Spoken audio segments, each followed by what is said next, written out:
আমাদের পড়ার বিষয়বস্তু হচ্ছে প্রাসের গতি। প্রাস কি? ভূমি থেকে ঊর্ধ্ব দিকে ছুঁড়ে দেওয়া যে কোনো বস্তুকেই আমরা বলবো প্রাস। ভূপৃষ্ঠ থেকে উপরের দিকে ছুঁড়ে দেওয়া যে কোনো বস্তু বলতে একটা পাথর হতে পারে, ক্রিকেট বল হতে পারে, ফুটবল হতে পারে, জ্যাভলিন থ্রোয়ের জ্যাভলিন, কিংবা একটা তীরন্দাজ যখন তীর ছুঁড়ছে, এমনকি বন্দুক থেকে ছুঁড়ে দেওয়া গুলি, অথবা ধরো একটা প্লেন বন্যা কবলিত এলাকায় উড়ে চলেছে, তার দেহ থেকে মানে তার প্লেনটা থেকে খাবারের প্যাকেট দুর্গত এলাকায় ছুঁড়ে দেওয়া হচ্ছে, সেই প্যাকেটটা যেভাবে পড়বে তার গতিটাও আমরা প্রাসের গতি বলবো। আর ছুঁড়ে দেওয়া প্যাকেটটা এখানে প্রাস হিসাবে কাজ করবে। এমনকি সকালবেলায় তুমি যখন কুলকুচি করে মুখ থেকে জলটাকে সামনের দিকে ছুঁড়ে ফেলে দাও, তখন জলটা যে পথে পড়ে, জলটা যে ভরটা, যে পদার্থটা, সেটাও প্রাস। আমরা সাধারণত যেগুলো দেখেছি, সদ্য আইপিএল চলছে, তুমি আইপিএল এ কি দেখেছো না, একটা ক্রিকেটার যখন 6 মারছে, ক্রিকেটারের ব্যাট থেকে শুরু করে গ্রাউন্ডের একেবারে বাইরে গিয়ে পড়ছে বলটা একটা পথ ধরে। মাঝে মাঝে রিপ্লেতে, টিভি স্ক্রিনে এই ধরনের একটা রেখা ফুটে ওঠে, অর্থাৎ যে পথে ওই বলটা ছুটে গেছে, যেটাকে বলা হয় ওই প্রাসের ট্র্যাজেক্টরি বা গতিপথ। আমরা এই গতিপথের সমীকরণ কি হতে পারে সেই সংক্রান্ত আলোচনা করব। কিংবা একটু আগে বলছিলাম, ধরো তুমি তোমার বাড়ির ছাদ থেকে একটা পাথরকে ভূ সমান্তরালে ছুঁড়ে দিলে, তুমি কি লক্ষ্য করবে? পাথরটা ভূ সমান্তরালে যাবে না, খানিকটা পথ ভূ সমান্তরালে যাবার পর সে গ্রাউন্ডের নিচে নেমে আসবে, তার যে পথটা। কিংবা তোমাকে বললাম, সকালবেলা তুমি কুলকুচি করে যখন মুখ থেকে জলটা ছুঁড়ছো, জলটা সামনের দিকে ছুঁড়ে দিলেও সেই জলটা পড়বে কিন্তু এরকম একটা বক্রপথে। এই সমস্ত গতি সংক্রান্ত আলোচনা আমরা করব প্রাসের গতিতে, সেটা একটা ক্রিকেট বল হতে পারে, ফুটবল হতে পারে, ইত্যাদি। পাথরকে ভূপৃষ্ঠের এ বিন্দু থেকে ভূপৃষ্ঠের সাথে থিটা কোণে আনত অবস্থায় ছুঁড়ে দেওয়া হয়েছে। এখন পাথরটা ভূপৃষ্ঠের ওপর দিয়ে এই এ সি বি পথ হয়ে গিয়ে ভূপৃষ্ঠের বি বিন্দুতে গিয়ে পড়লো। এখন আমরা এর গতিপথ সংক্রান্ত সর্বাধিক কতটা উচ্চতায় উঠবে, এই যেখান থেকে ছোঁড়া হয়েছে উৎক্ষেপ বিন্দু থেকে কতটা দূরে গিয়ে পড়বে, এই সংক্রান্ত আলোচনা করব। এখন বিষয়টা হলো এই, আমাদের কতগুলো কথা মাথায় রাখতে হবে যে এই বস্তুটাকে যখন ঊর্ধ্বে উৎক্ষেপ করা হবে, ঊর্ধ্বে উৎক্ষেপের সময় বস্তুতে কেবলমাত্র অভিকর্ষজ ত্বরণ এটাই ক্রিয়া করবে, বাতাস গতিতে কোনো বাধা দেবে না। এইগুলো আমরা প্রাথমিক শর্ত হিসাবে রাখবো। এবার দেখো, এ বিন্দু যেটাকে বলা হয় প্রক্ষেপ বিন্দু, যেখান থেকে একটা বস্তুকে ছোঁড়া হচ্ছে, প্রজেক্ট করা হচ্ছে, থিটা এটাকে বলা হয় প্রক্ষেপ কোণ, যে কোণে বস্তুটাকে ছোঁড়া হয়েছে। অর্থাৎ এ বিন্দুতে ছোঁড়ার সময় সেই মুহূর্তে বেগ ভূপৃষ্ঠের সাথে যে কোণ করেছিল প্রাথমিক অবস্থায়, ঠিক ছোঁড়ার মুহূর্তে একটা পাথরকে কিংবা একটা ক্রিকেট বল যাই হোক না কেন, মাঠের কোনো একটা বিন্দু থেকে যখন তাকে ছোঁড়া হচ্ছে, ছোঁড়ার মুহূর্তে তার বেগ মাঠের সাথে যে কোণটা করেছিল সেটাই হলো তার প্রক্ষেপ কোণ। এইবার বস্তু যত অগ্রসর হবে তখন তার ভূপৃষ্ঠ থেকে উচ্চতার সাথে সাথে, খেয়াল করো, তার প্রক্ষেপ বিন্দু থেকে দূরত্বটারও পরিবর্তন হবে। তুমি একবার ভাবো, একটা ক্রিকেটার যখন 6 মারছে, কিংবা একটা পাথরকে যখন মাঠের এক প্রান্ত থেকে অপর প্রান্তের দিকে তুমি ছুঁড়ে দিচ্ছ, ছুঁড়ে দেবার সময় যত সে অগ্রসর হয় তত কি হয়, তার উচ্চতাটাও ক্রমশ ক্রমশ বাড়তে থাকে। আবার সেই পাথরটার ক্রমশ ভূপৃষ্ঠ বরাবরও অগ্রসর হতে থাকে, অর্থাৎ তার অনুভূমিক দিকেও সরণ ঘটতে থাকে, আবার উল্লম্ব দিকেও সরণ ঘটতে থাকে। এইভাবে অগ্রসর হতে হতে দুটো জিনিস একসাথে বাড়ে, একটা ভূপৃষ্ঠ বরাবর তার সরণ, আর একটা ভূপৃষ্ঠ থেকে উল্লম্ব দিকে তার সরণ। বাড়তে বাড়তে একটা সময় যখন বস্তুটা সি বিন্দুতে পৌঁছায়, তখন ভূপৃষ্ঠ থেকে তার উচ্চতাটা হয় সর্বোচ্চ। এবার তারপর কি হয়, বস্তুটা এবার নামতে থাকে, অবতরণ করতে থাকে। অবতরণ করতে থাকলে ভূপৃষ্ঠ থেকে তার উচ্চতাটা ক্রমশ কমতে থাকে, কিন্তু দেখো অনুভূমিক দিকে দূরত্বটা ক্রমশ বাড়তে থাকে। এইবার আমরা এই সমস্ত আলোচনাগুলো করব। ছুঁড়ে দেওয়া বস্তুটা যখন বি বিন্দুতে শেষ পর্যন্ত নেমে আসে, তার উল্লম্ব দিক বরাবর সরণটা কি হয়, তুমি কল্পনা করতে পারো একটা বস্তুকে এ থেকে ছুঁড়ে দেওয়া হলো, এ থেকে ছুঁড়ে দিলে সে উপরে উঠলো আবার নিচে নামলো, তাহলে সরণটা কি? শূন্য। আর এ বস্তুকে যখন কোন একটা বস্তুকে যখন এ থেকে ছুঁড়ে দেওয়া হচ্ছে, সে এই দিক দিয়ে যখন যাচ্ছে, তার মানে কিন্তু ভূপৃষ্ঠ থেকে সে উল্লম্ব দিকে ওপরে উঠছে, আবার সে এদিকে অর্থাৎ ভূপৃষ্ঠ বরাবরও ছুটে চলেছে। যখন সে সি থেকে আবার বি এর দিকে নামছে, তাহলে তুমি একটা ভেবে দেখো, উল্লম্ব দিকে বস্তুটা ক্রমশ নিচের দিকে নামছে, আর এক্স অক্ষের দিকে সে ক্রমশ এগিয়ে চলেছে। শেষ পর্যন্ত বস্তু যখন বি বিন্দুতে এসে নেবে পৌঁছালো, তখন কিন্তু তার উল্লম্ব দিকে সরণ যেটা হলো, যেমন সেটা এটা এদিকে এ থেকে সি পর্যন্ত যাওয়ার সময় বেড়েছিল, সি থেকে বি তে যাওয়ার সময় কিন্তু আবার সেটা নেবে শূন্য হলো।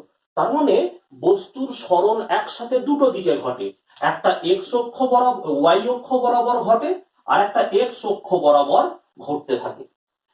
ওয়াই অক্ষ বরাবর যে সরণটা ঘটতে থাকে এ থেকে বি তে পৌঁছানোর ফলে সেটা আবার শূন্য হয়, কিন্তু এক্স অক্ষ বরাবর যে সরণটা ঘটে সেটা শূন্য হয় না। এসো আমরা সেই বিষয়গুলো একটু আলোচনা করে দেখি।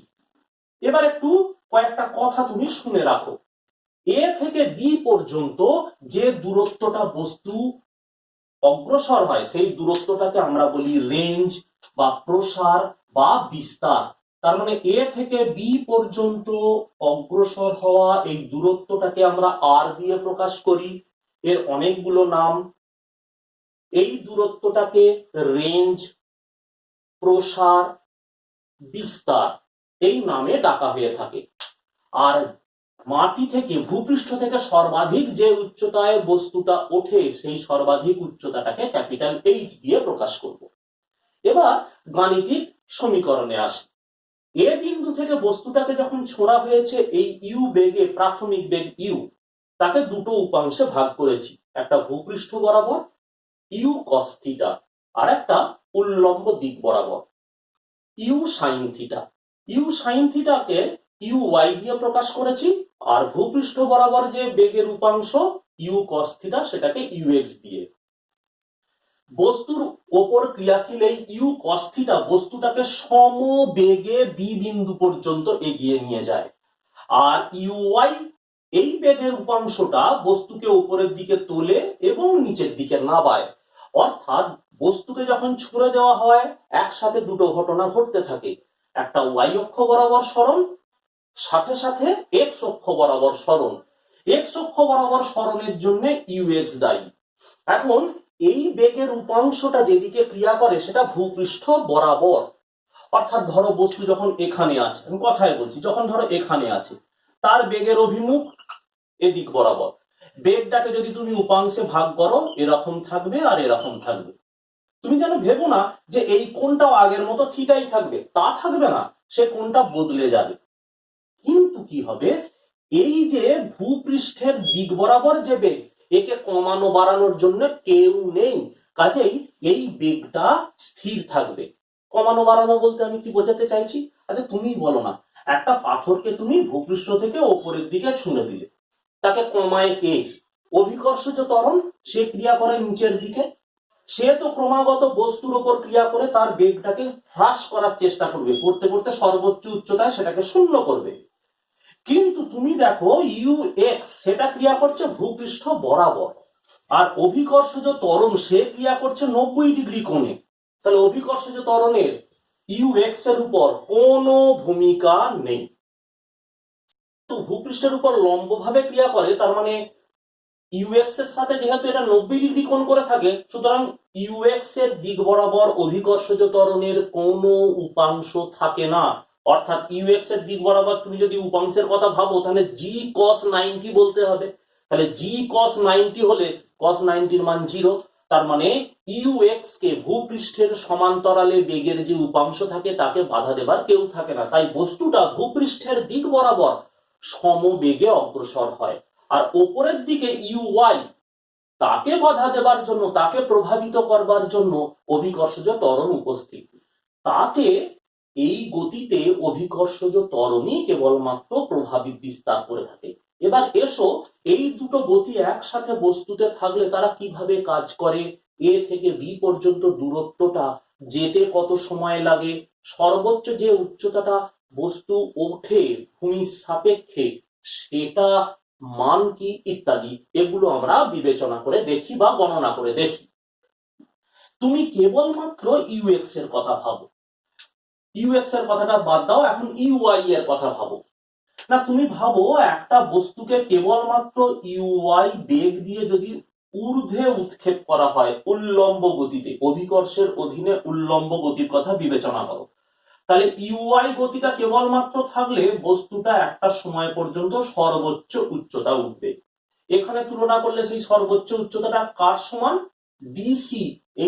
এটা হলো সর্বোচ্চ উচ্চতা। এই সর্বোচ্চ উচ্চতা এ থেকে ই এর সাথে তুলনীয়।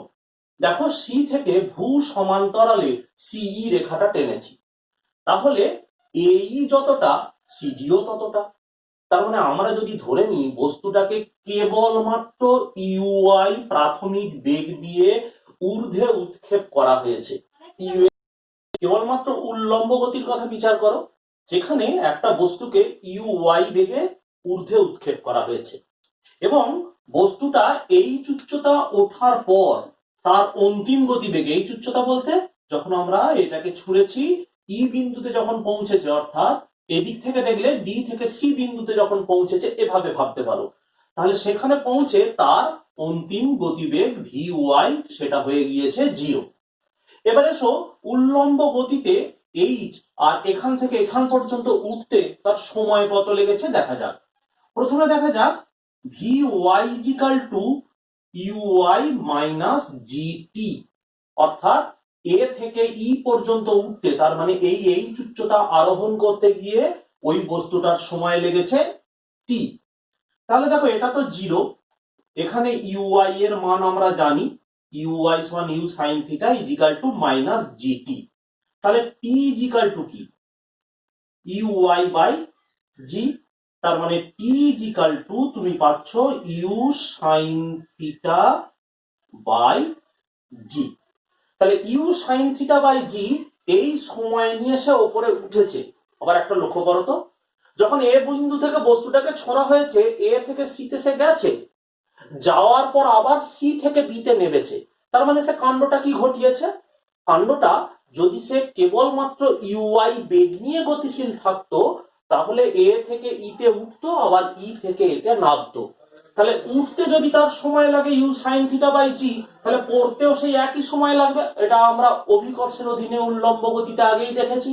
তাহলে উঠতে এবং পড়তে মোট সময় কত, অর্থাৎ টাইম অফ ফ্লাইট বা উড্ডীয়ন কাল, মোট উড্ডীয়ন কাল হচ্ছে capital T equal to 2 small T.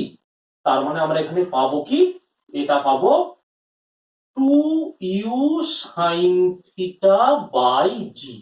তার মানে বস্তুটাকে এ থেকে যদি কেবলমাত্র ইউআই বেগ দিয়ে ঊর্ধ্বে উৎক্ষেপ করা হয়, তাহলে এ থেকে উপরে উঠে ই, আবার ই থেকে পুনরায় এতে ফেরত আসতে এই সময়টা নেয়।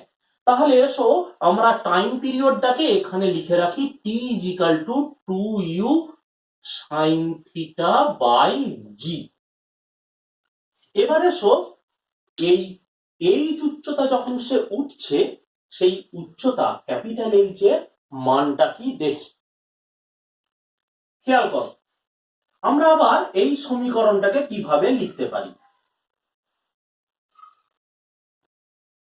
দেখো, ভি ওয়াই তার স্কয়ার ইজিক্যাল টু ইউআই তার square minus 2g capital H.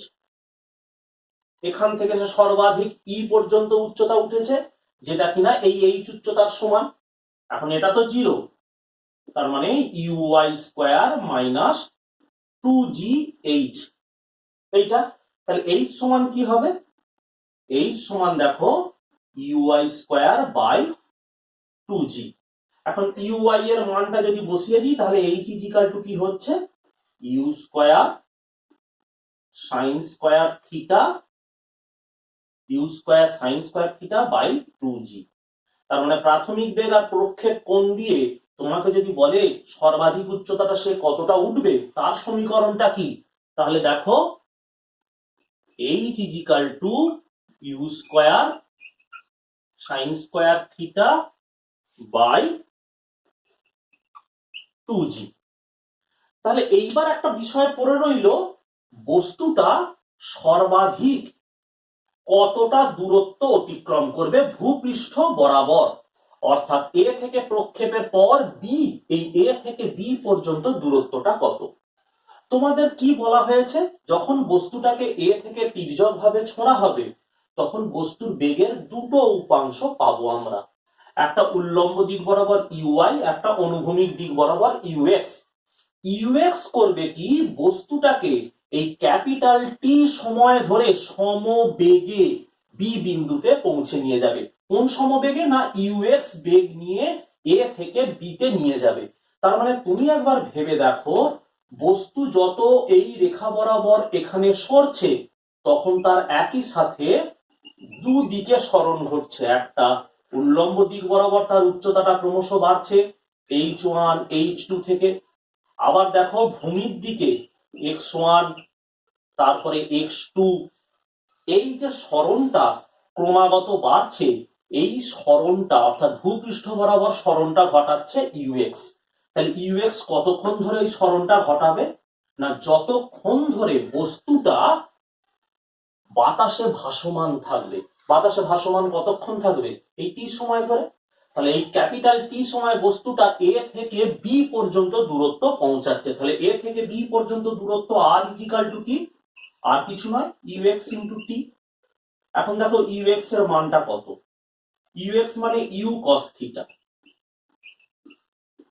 আর দেখো টি এর মানটা 2u সাইন থিটা বাই জি।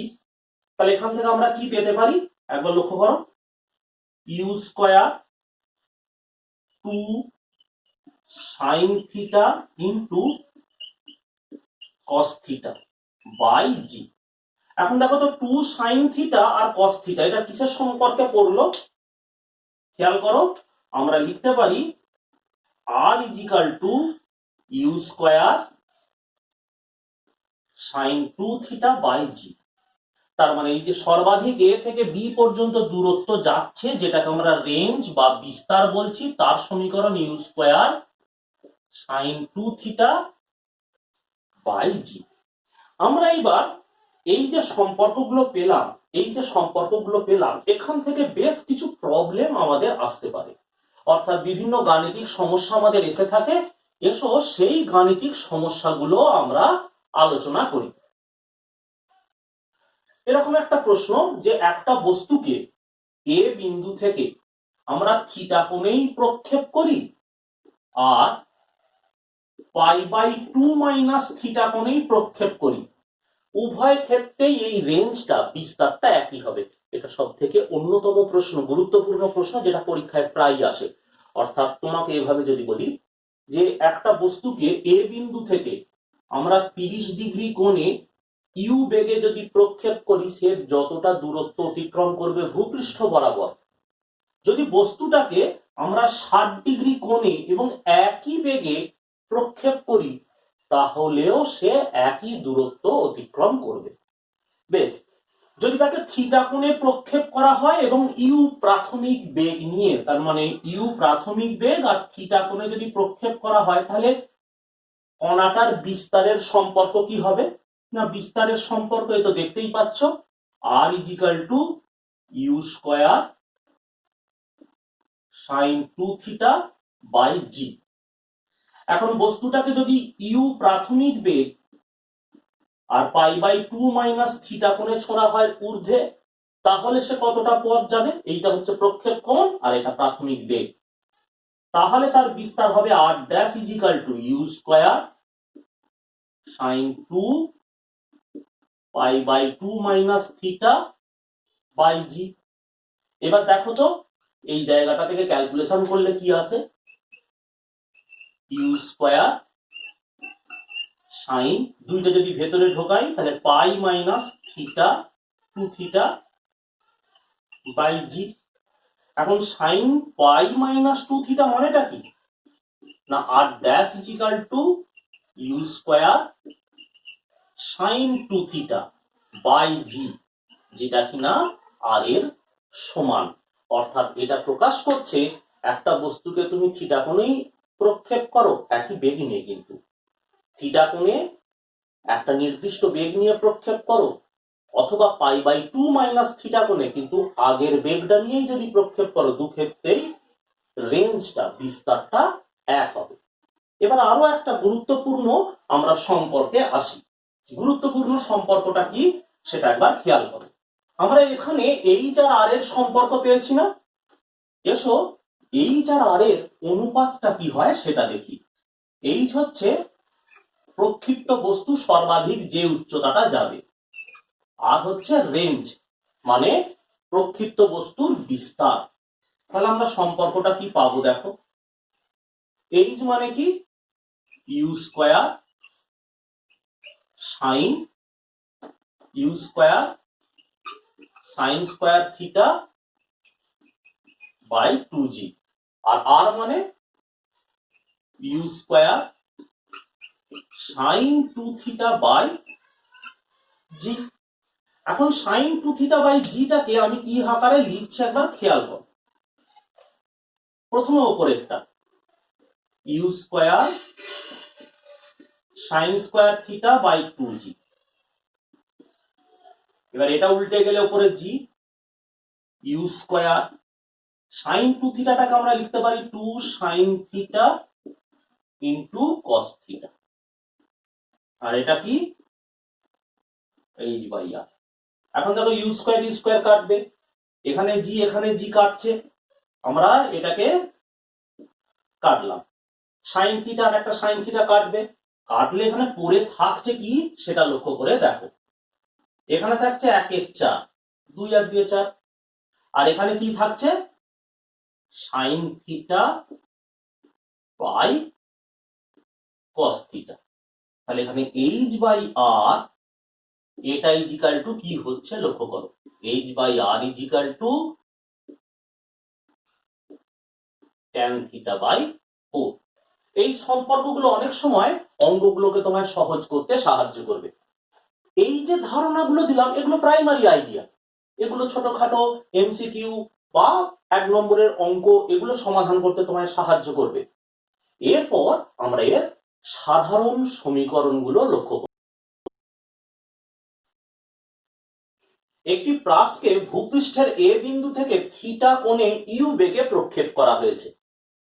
তার গতিপথে ই, সি এবং এফ বিন্দুতে বেগ যথাক্রমে v1 যেটা ভূপৃষ্ঠের সাথে আলফা কোণে আনত, সি বিন্দুতে v2 যেটা ভূ সমান্তরালে, এবং এফ বিন্দুতে v3 যেটা ভূপৃষ্ঠের সাথে তোমার বিটা কোণে আনত, এবং তাদের উপাংশে ভাগ করা হয়েছে। উপাংশে ভাগগুলো তুমি বোর্ডে দেখতে পাচ্ছ, একটা v1 সাইন আলফা উল্লম্ব উপাংশ, v1 cos আলফা হচ্ছে অনুভূমিক উপাংশ, v2 যেটা ভূ সমান্তরালে অর্থাৎ ভূপৃষ্ঠের সাথে যার কোণ 0, সুতরাং এর উল্লম্ব কোনো উপাংশ থাকবে না।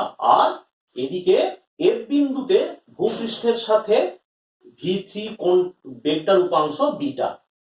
এখন ঘটনা হচ্ছে প্রাসের গতিতে এই বেগগুলোর মধ্যে সম্পর্ক কি। দেখো, প্রাসের গতিতে ভূপৃষ্ঠের সমান্তরালে বা ভূপৃষ্ঠের দিক বরাবর যে বেগগুলো থাকবে, প্রাসের গতিতে একটা বস্তুকে যখন ছোড়া হবে সেই বেগটা সুষম বেগ। তার মানে এ বিন্দুতে বস্তু কণাটার বেগ ইউ কস থিটা,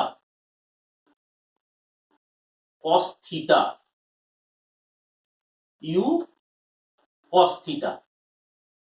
আবার দেখো ই বিন্দুতে অনুভূমিক দিক বরাবর বেগ v1 cos আলফা, সি বিন্দুতে বেগ v2 অনুভূমিক দিক বরাবর সব, আর এফ বিন্দুতে v3 cos বিটা। বস্তু যেহেতু ভূ সমান্তরালে সমবেগে যাবে, কাজে এই বেগ কটা সব কটাই পরস্পর সমান। আমরা এ থেকেও অঙ্ক বের করতে পারি, যে কোনো অবস্থানের গতিবেগও বের করতে পারি। তার মানে তুমি মোটামুটি এই সম্পর্কটা মাথায় রেখো, v1 cos alpha equal to v3 cos beta. এইটা আর একটা কথা কি, সর্বোচ্চ অবস্থানে গতিবেগের কোনো উল্লম্ব উপাংশ থাকবে না। এই শর্তগুলোকে মাথায় রেখেই অনেক সময় এমসিকিউ এ বিভিন্ন কোয়েশ্চেন আসে। আর একটা কথা বলি, বস্তুর যান্ত্রিক শক্তি সম্পর্কিত কয়েকটা কথা, যদিও বিষয়টা আমরা আলোচনা করব কার্যক্ষমতা শক্তিতে, তবু এটা জানার প্রয়োজন। যখন এ বিন্দুতে বস্তুটাকে উৎক্ষেপ করা হচ্ছে সেই সময় তার থাকছে যান্ত্রিক শক্তি হাফ এম ইউ এর স্কয়ার। এখানে এম বস্তুর ভর।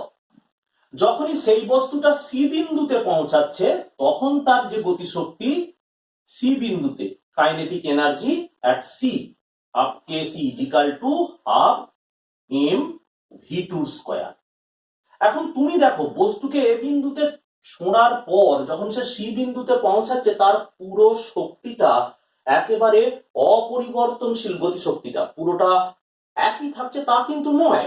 যখন বস্তুটা ওপরে উঠছে সে ক্রমাগত তার গতিশক্তি হারাচ্ছে। আর দেখো বস্তু ভূপৃষ্ঠ থেকে উচ্চতা ক্রমশ বাড়ছে, যার ফলে তাতে একটা অভিকর্ষীয় স্থিতিশক্তি জমা হচ্ছে। হতে হতে যখন সে সি বিন্দুতে পৌঁছাবে তখন তার অভিকর্ষীয় স্থিতিশক্তি হবে E P C, potential energy C বিন্দুতে এম জি ক্যাপিটাল এইচ পরিমাণ। অনেক সময় বেশ কিছু প্রশ্ন তো দেয়, সেই প্রশ্নের জন্য এটা করিয়ে দেওয়া। তোমার যদি এই বিষয়টার ব্যাখ্যা আরো প্রয়োজন হয় তাহলে তোমাকে কার্যক্ষমতা শক্তি পর্যন্ত ওয়েট করতে হবে। তাহলে দেখো আমরা রিলেশনটা কি পাবো, এ বিন্দুতে মোট যান্ত্রিক শক্তি ই কে এ ইজিক্যাল টু সি বিন্দুতে মোট গতিশক্তি এবং এ বিন্দু সাপেক্ষে যে স্থিতিশক্তি অর্জন করেছে। এ বিন্দু সাপেক্ষে মানে এই এ বিন্দু যেখানে বি বিন্দু সেই একই তলে, সেই তল সাপেক্ষে যে উচ্চতা সে আরোহণ করেছে তার জন্য স্থিতিশক্তি, এই দুটোর সমষ্টি। আবার তুমি মাথায় রেখো, যেহেতু আমরা ধরে নিয়েছি বাতাস কোনো গতিতে বাধা প্রদান করছে না, সুতরাং শক্তি ক্ষয় এখানে ঘটছে না। তার মানে এ বিন্দুতে মোট যান্ত্রিক শক্তি, সি বিন্দুতে মোট যান্ত্রিক শক্তি। যান্ত্রিক শক্তি মানে অভিকর্ষের অধীনে গতির ক্ষেত্রে গতিশক্তি প্লাস অভিকর্ষের অধীনে বা অভিকর্ষের কারণে অর্জিত অভিকর্ষীয় স্থিতিশক্তি। আর যদি তুমি ভাবো ই আর এফ এর কথা ভাববে সেখানেও চলবে, তুমি এভাবেও তখন কথাটা লিখতে পারো, kinetic energy at E plus potential energy at E is equal to kinetic energy EKF plus potential energy EPF। এই সম্পর্ক দিয়ে অঙ্কটা করতে পারো। তুমি এটাকে ম্যাথমেটিক্যালিও লিখতে পারো যে হাফ এম, ওখানে গতিবেগ v1 স্কয়ার, উচ্চতা দেখো h1 পর্যন্ত আরোহণ করেছে mgh1, এটা একটা হলো। এফ বিন্দুতে গতিবেগ হাফ এম v3 স্কয়ার, আর উচ্চতা ভূপৃষ্ঠ থেকে কোথায় আছে h2 উচ্চতা mgh2।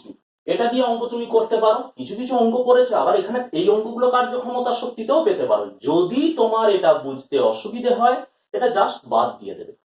আর একটা কথা বলি, একটা বড় অঙ্ক তো বিভিন্ন রকমের ক্যালকুলেশন করবার সময় যথাযথ সতর্কতা নেওয়া হয়েছে। কখনো কখনো হয়তো দেখবে এই জায়গায় বেগটা যদি কোনো ক্রমে এই অ্যাঙ্গেলটা চেঞ্জ করে লিখে ফেলি, যদি লেখায় এসে যায়, তুমি জানবে এটা আমি আলফাই বলতে চেয়েছি।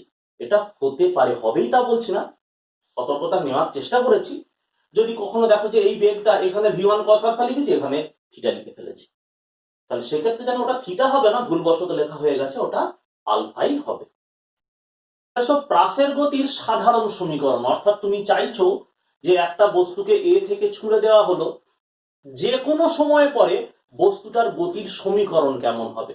লক্ষ্য করো, মনে করে নাও ছুঁড়ে এ বস্তু থেকে প্রক্ষেপ করার পর টি সময় পরে বস্তুটা ই বিন্দুতে পৌঁছেছে। এখন ই বিন্দুতে যদি পৌঁছায় ভূপৃষ্ঠ থেকে তার উচ্চতাটা 0 থেকে বেড়ে বেড়ে ওয়াই হয়েছে। এই ওয়াইটা বৃদ্ধির কারণ কিন্তু এই ইউ ওয়াই উপাংশটা। আবার দেখো অনুভূমিক দিকে বস্তুটা আবার এক্স দূরত্ব অতিক্রম করে ফেলেছে, তার কারণ কিন্তু এই ইউএক্স এই উপাংশটা। এখন এসো এদের মধ্যে সম্পর্কটা দেখা যাক। তাহলে মনে করা যাক এ বিন্দু থেকে ছোঁড়ার পর টি সময় পরে সে ই বিন্দুতে পৌঁছেছে, তাহলে এই যে এক্স দূরত্বটা সে তো সে সমবেগে যাবে ইউ এক্স বেগ নিয়ে। তাহলে ইউ এক্স বেগ নিয়ে সমবেগে যদি যায় তাহলে সে কতটা দূরত্ব যাবে? X equal to u x into t, এই দূরত্ব যাবে। তাহলে টি ইজিক্যাল টু কি? X by u x. এইবার ভাবো এই যে ওয়াই দূরত্ব সে উঠেছে, সে তো এই প্রাথমিক বেগ নিয়ে ওপরে উঠছে, তার মানে এক্ষেত্রে প্রাথমিক বেগটা তার হচ্ছে ইউ ওয়াই। তার এখানে ত্বরণটা হচ্ছে অভিকর্ষজ ত্বরণ, তার গতিতে মন্দন হিসাবে কাজ করছে। অভিকর্ষজ ত্বরণ বস্তুর গতিতে মন্দন হিসাবে কাজ করছে। কতটা উচ্চতা উঠেছে? না, তার অতিক্রান্ত উচ্চতাটা হচ্ছে ওয়াই। এখন ওয়াইটা কোন দিকে? ওপরের দিকে। ইউ ওয়াই কোন দিকে? ওপরের দিকে। ওপরের দিকগুলো সব পজিটিভ ধরেছি, নিচের দিক জি, ওই জন্য সেটা মন্দন হিসাবে কাজ করছে। তাহলে আমরা কি লিখতে পারি? Y equal to u y t plus half a t square. তাহলে এবার এসো এখানে যদি মানগুলো বসাই তাহলে কি পাই দেখা যাক। দেখো ওয়াই ইউ সাইন থিটা, আর এখানে টি এর মান দেখো এক্স বাই, এখানে এক্স বাই ইউ এক্স মানে কি? U cos theta. তাহলে এখানে বসাতেই পারি u cos theta minus half g t square. T square মানে কি খেয়াল করো, x by u cos theta তার হোল স্কোয়ার। তাহলে বলো তো এটাকে সহজ করে লিখলে কি হয়? ওয়াই ইজিক্যাল টু, তাকিয়ে দেখো ইউ ইউ কেটে যাচ্ছে, তাহলে থাকছেটা কি? X tan theta minus half g, এখানে থাকছে 1/u square cos square theta into x. এটাকে একটু কায়দা করা যাক। এই জিটাকে আমি ওপরে লিখি, g sin square theta by 2g। এখন এসো এই সমীকরণে সেরকম একটু পরিবর্তন আনবো, খেয়াল করো সেই পরিবর্তনটা। আমরা তাহলে পেলাম y equal to x tan theta minus, এবার লক্ষ্য করো আমরা কি লিখতে চলেছি সেটা দেখো, 1/4 1/4 উপরে লিখলাম 2g। তাহলে এবার দেখো তো কি লিখছি, u square sine square theta. তোমার তাহলে মনে হওয়া স্বাভাবিক এই সাইন স্কয়ার থিটা তো এখানে নেই, এখানে নেই, তাহলে আপনি এখানে লিখলেন কিভাবে? লিখেছি যেহেতু সেটা বাদও দিতে হবে। সাইন স্কয়ার থিটা আর এখানে আছে কস স্কয়ার থিটা, সেই কস স্কয়ার থিটা আর রইল পরে এক্স। কোথায় এক্স আছে? দেখো এখানে এক্স আছে, সেই এক্সটা। তাহলে আমরা কি পাচ্ছি দেখো, y equal to x tan theta, এটা হলো মাইনাস এই 2g by u square sine theta, এখানে এইচ দেখতে পাচ্ছ, তাহলে এখানে আমি লিখতে পারি 1/4h। এই জায়গাটা এইচ লিখে দিলাম। এবার এটা হলো tan square theta into x. X তো হবে না, এখানে আছে এক্স এর স্কয়ার। তাহলে এই আকারেও আমরা সম্পর্কটাকে লিখতে পারি। তুমি tan theta by tan square theta by 4h টাকে এভাবে লিখতে পারো,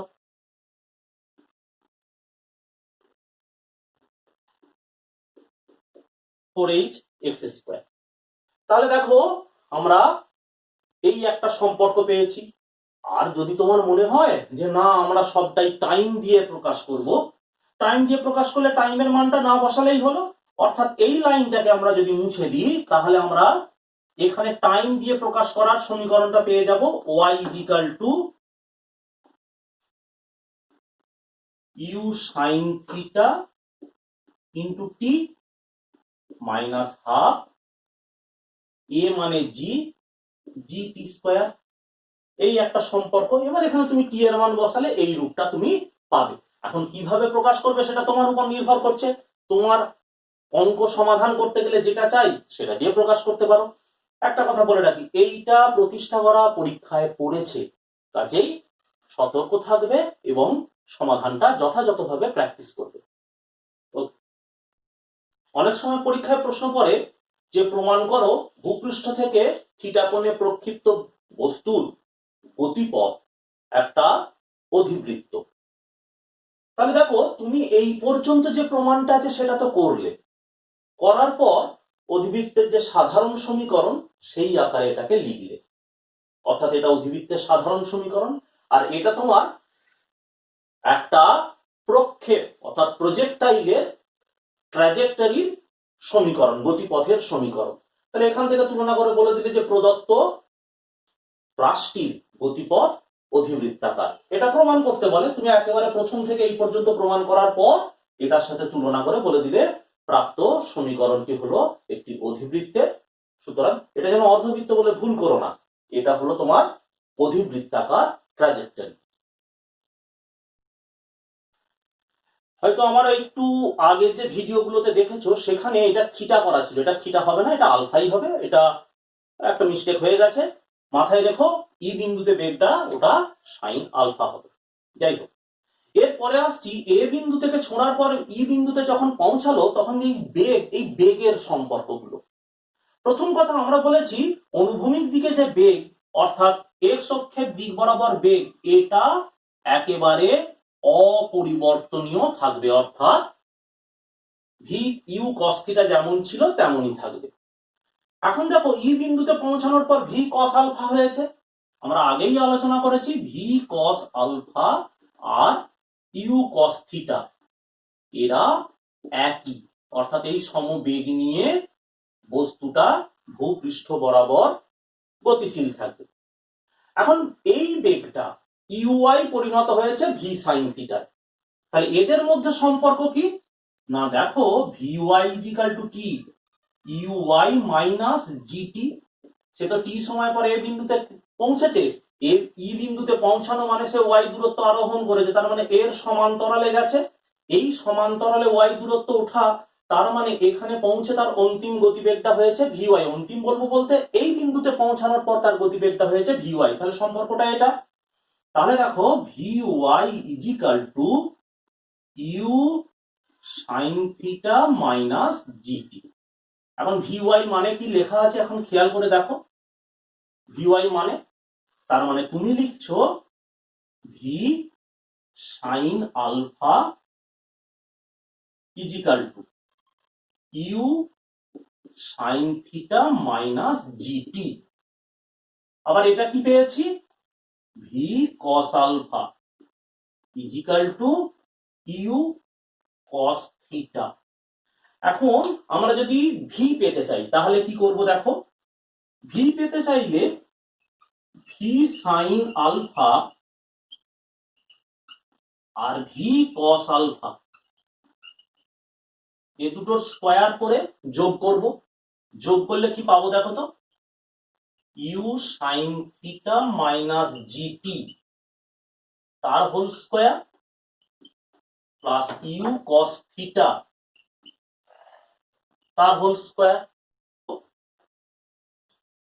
V square sine square alpha plus v square cos square alpha equal to এটাকে এ মাইনাস বি এর হোল স্কয়ারে ভেঙে দিলে কি পাচ্ছি, u square sine square theta minus 2u sine theta into g t plus g square t square plus u square cos square theta.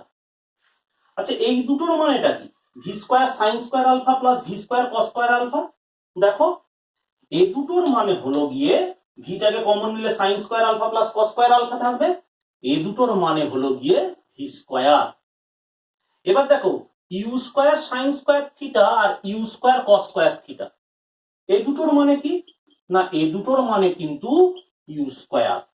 তাহলে পরে রইল কি দেখো, এখানে জিটি স্কোয়ার লিখলাম, g square t square minus, এবার এটা দেখো কি লিখছি, two u g t, two u g t sine theta. তাহলে এই গিয়ে হলো তোমার ভি এর সম্পর্ক। ভি এর সম্পর্ক যেমন হলো, আবার অনেক সময় এই আলফাটা জানতে প্রয়োজন হয়। তাহলে আলফাটা কিভাবে জানবো, খেয়াল করে দেখো আলফাটা আমরা কি করতে পারি। একবার লক্ষ্য করো, ভি সাইন আলফা আর ভি কস আলফা যদি ভাগ করে দিই, তাহলে v sine alpha by v cos alpha, ভাগ করলে কি পাবে, u sine theta minus g t by u cos theta. তাহলে শেষ পর্যন্ত কি আসবে, এই অংশটা ভাগটা সম্পূর্ণ করলে, ভাগটা সম্পূর্ণ করলে আসবে tan alpha equal to u sine theta minus g t by u cos theta. অর্থাৎ তোমাকে বলে দিল যে টি সময় পরে প্রক্ষিপ্ত বস্তুটি টি সময় পরে বেগের মান কত আর বেগটা অনুভূমিকের সাথে কত কোণ করবে। তাহলে তোমার কোণটা বের করার এই পদ্ধতি আর মান বের করার এই পদ্ধতি, এই দুটো সমাধান করলেই অঙ্ক হয়ে গেল। আমরা প্রাসের গতিতে এবার একটা নতুন বিষয় দেখব। এ বিন্দু থেকে একটি বস্তুকে ইউ বেগে ঊর্ধ্বে উৎক্ষেপ করা হয়েছে যার প্রক্ষেপ কোণ থিটা। ভূপৃষ্ঠের সমান্তরালে বস্তুটির বেগের উপাংশ হলো u x equal to u cos theta এবং তার লম্ব দিক বরাবর u y equal to u sine theta. বস্তুটি যখন ই বিন্দুতে পৌঁছেছে, গতিপথের ই বিন্দুতে পৌঁছেছে, ততক্ষণে তার ভূপৃষ্ঠ সাপেক্ষে ঊর্ধ্ব দিকে সরণ ঘটে গেছে ওয়াই এবং অভিলয় ভূপৃষ্ঠ বরাবর তার সরণ ঘটেছে এক্স। এখন ই বিন্দুতে পৌঁছে তার বেগ ভি, যে বেগটা ই বিন্দুতে ভূপৃষ্ঠের সাথে কোণ করেছে আলফা, ওই বেগটার ভূপৃষ্ঠের সমান্তরালে উপাংশ ভি কস আলফা এবং উল্লম্ব দিক বরাবর উপাংশ ভি সাইন আলফা। এখন আমরা এই বেগটা এই দূরত্ব দিয়ে প্রকাশ করার চেষ্টা করব। এখন দেখো প্রাসের গতিতে অনুভূমিক দিকে যে উপাংশ, বেগের উপাংশ, সেটা কোনোভাবেই প্রভাবিত হবে না, অর্থাৎ এই ইউএক্স আর ভি কস আলফা অভিন্ন, অর্থাৎ ভূ সমান্তরালে গতিবেগটা সমবেগ, কাজে আমরা লিখতে পারি ভি কস আলফা সমান ভি কস থিটা। এইবারে সব v sine alpha u sine theta এদের মধ্যে সম্পর্ক, আমরা তো এটা লিখতেই পারি যে v y square equal to u y square minus two g y, কারণ এই ওয়াই উচ্চতা সে আরোহণ করেছে। তাহলে ওয়াই উচ্চতা আরোহণ করেছে, তুমি এভাবে ভাবতে পারো এ বিন্দুতে যেন একটা বস্তুকে ইউআই গতিবেগ নিয়ে ঊর্ধ্বে উৎক্ষেপ করা হয়েছে, সে ওয়াই উচ্চতা পৌঁছে যেন সে ভি ওয়াই বেগ লাভ করেছে। তাহলে তার গতিবেগের সম্পর্কটা কি হবে, সরণের সাথে এর সম্পর্কটা এটাই। তার মানে তুমি এই জায়গায় এই সম্পর্কটা থেকে কি লিখতে পারো, তুমি লিখতে পারো v y equal to root over u y তার square minus two g y. এখন যদি এই মানগুলো বসিয়ে দাও ভালো, সেটা একটা ব্যাপার, না হলে দেখো আমরা কি লিখছি, v sine alpha equal to root over u sine theta sine square theta minus two g y. এইবার তুমি যদি চাও যে আমরা পেয়ে গেছি v cos alpha equal to u cos theta, এটা এখন তুমি যদি মনে করো যে এই দুটোর স্কোয়ার করে যোগ করবে, তাহলে কি পাবে একবার ভেবে দেখো, ভি সাইন আলফা এর square plus v cos alpha তার হোল স্কোয়ার। তাহলে এখানে কি পাচ্ছ তুমি, এই জায়গাটাতে এখানে পাচ্ছ u square sine square theta minus 2gy plus এখানে u square cos square theta. এবার u square cos square theta আর u square sine square theta মানে কি হয় সেটা তুমি জানো। আবার এই দুটো স্কোয়ার করে যোগ করলে আমরা কি পাবো, ভি স্কোয়ার ইজিক্যাল টু এই দুটো যোগ করলে পাবো ইউ স্কোয়ার মাইনাস 2gy। তাহলে এখানে লক্ষ্য করো এই মানটা আমরা কি পাচ্ছি, এই মানটা থেকে আমরা ওয়াই জানা থাকলে ভি বের করে ফেলতে পারি, কতটা উচ্চতায় ভি বেগে ছোঁড়া হয়েছে ইত্যাদি বিষয়। আবার দেখো যদি এগুলো ভাগ করে দিই,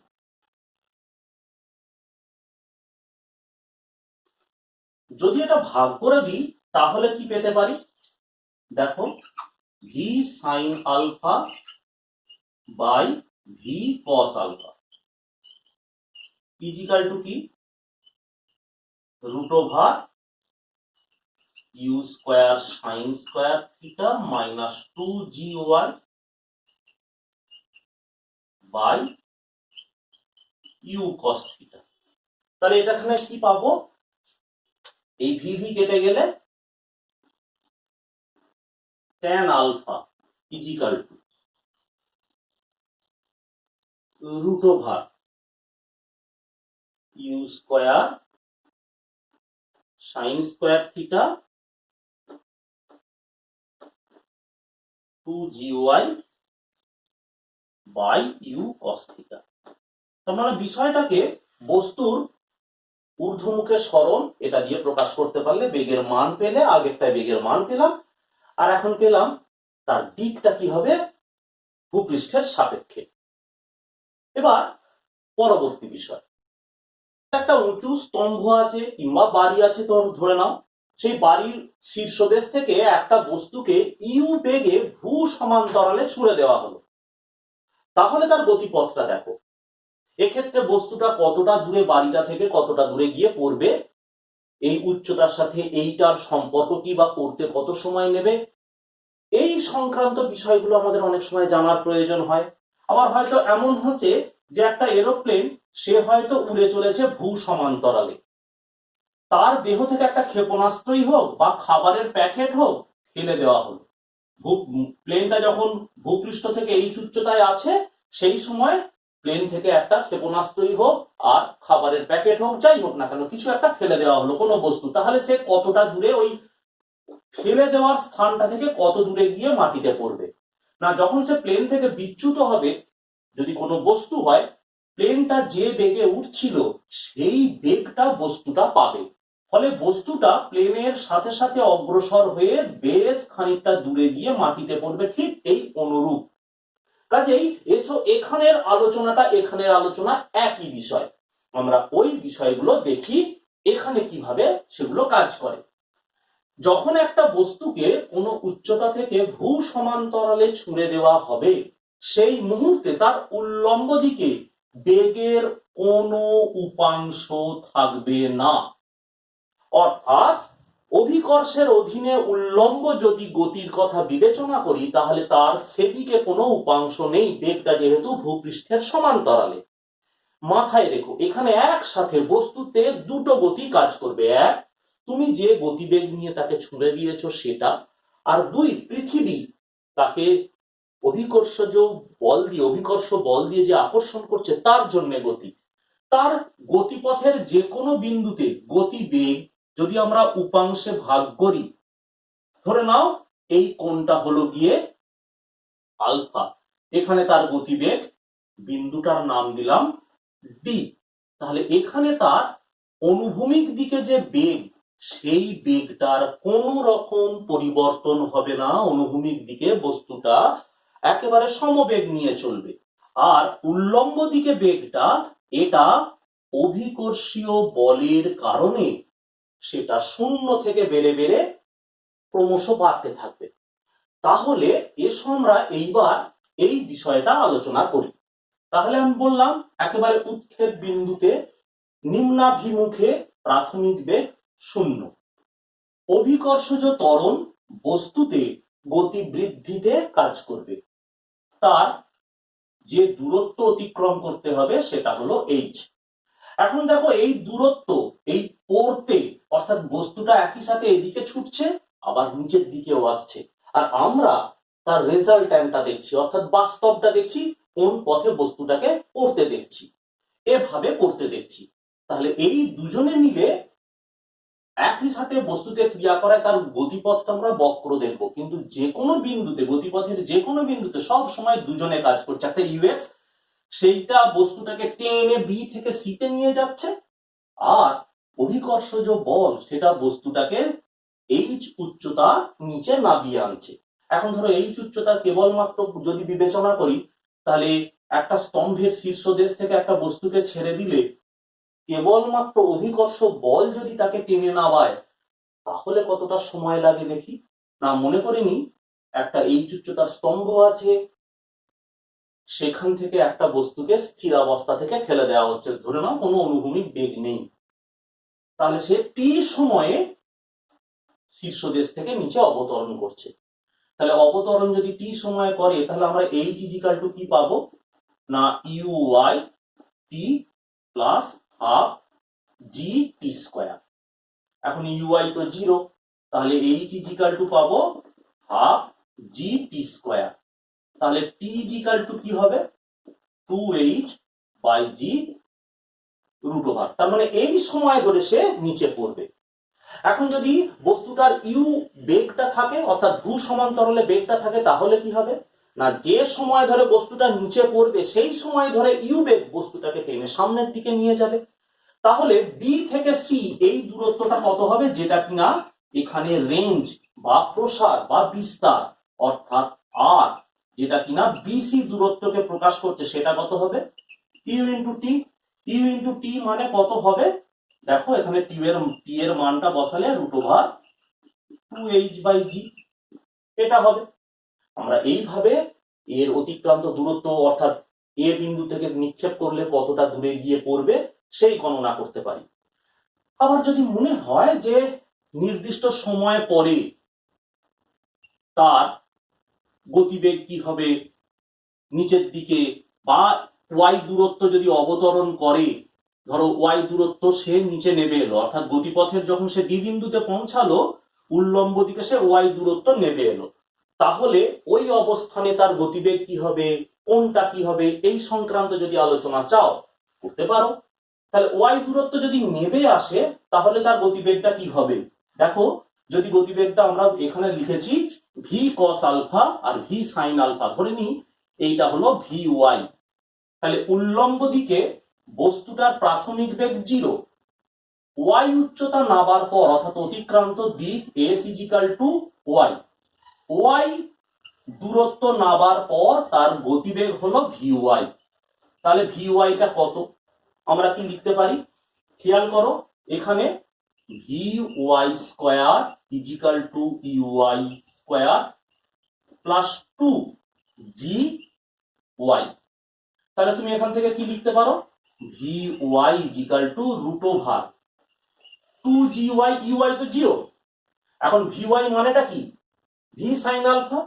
এবার দেখো ভি এক্সটা কি ভি কস আলফা, যেটার কোনো পরিবর্তন হয়নি সেটা হলো ইউ।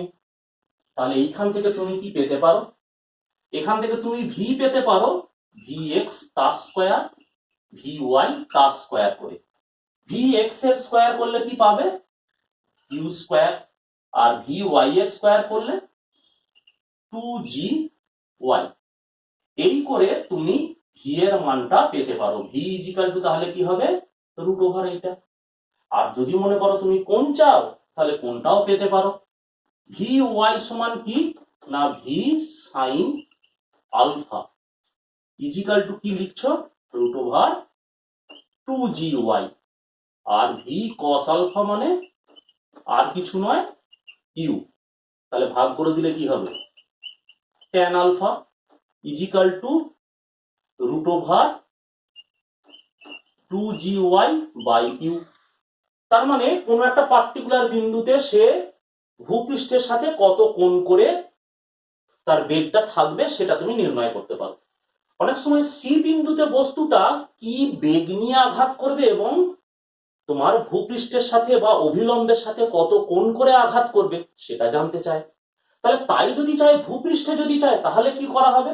আরে তখন ওয়াইটা তো এইচ, তাহলে ওয়াইটা তো তখন এইচ, তাহলে তুমি তো অনায়াসে এইচ এর মান বসালে ভি ওয়াইটা পেয়ে যাচ্ছ, আর ইউটা তো একই থাকছে। তাহলে এখানে ওয়াই এর জায়গায় এইচ বসালেই ডি বিন্দুটা সি বিন্দুতে হলে, অর্থাৎ এ থেকে ছুঁড়ে দেওয়া বস্তুটা সি বিন্দুতে যখন এসে পড়ছে, তখন তোমার ভূপৃষ্ঠের সাথে কত কোণ করে পড়ছে। তাহলে দেখো না, ওয়াই এর জায়গায় ক্যাপিটাল এইচটা বসালেই তো তুমি আলফাটা পেয়ে যাচ্ছ।